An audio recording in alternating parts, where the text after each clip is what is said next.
সাথে শুধু মাম্মাম খেলে। Hello everyone, happy Holi. সকালবেলা চলে যাচ্ছি ডক্টর দেখাতে, কারণ অ্যালার্জিতে মুখ ফুলে ডাবল হয়ে গেছে। ডক্টর দেখিয়ে ফেরার সময় দেখছি সবাই কত সুন্দর হোলি খেলছে। যাদের মাইগ্রেন আর অ্যালার্জি আছে, কথায় বলে না তাদের শত্রু দরকার হয় না, আমারও সেরকমই হয়েছে। প্রতিটা অনুষ্ঠানেই অ্যালার্জির জন্য আমাকে কোনো না কোনো সমস্যায় পড়তেই হবে। রং খেলার আগেই মুখে দেখো কীরকম অবস্থা, আর এদিকে দেখছি পাড়ার বাচ্চারাও খেলা শুরু করে দিয়েছে।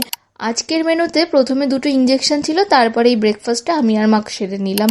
এদিকে গাছের এই ফুল দুটোর কালার এত সুন্দর হয়েছে, রোদ এসে পড়াতে যেন আরো বেশি ঝলমল করছে। আকাশে বাতাসে বসন্তের ছোঁয়া, আর এত সুন্দর ঝলমল করছে রোদ, চারিদিকে গাছপালাগুলো এত উজ্জ্বল লাগছিল, পরিবেশটা যেন খুব স্নিগ্ধ। তাই কিছুটা সময় আমি ছাদে কাটালাম। এদিকে পিটুনিয়া গাছেও ফুল ভরে রয়েছে, এই সিজনের এটাই হয়তো লাস্ট ফুল। কি দারুণ লাগছে। লাঞ্চে ছিল খিচুড়ি আর ব্যাট পাঁপড় ভাজা। আজকেরও সারাদিনে ছোট কিছু ক্যাপচার তোমাদের সাথে শেয়ার করলাম। ভালো লাগলে লাইক করে দিও। টাটা।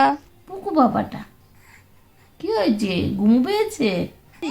শুধু মাম্মাম খেলে, শুধু শুধু মাম্মাম খেলে।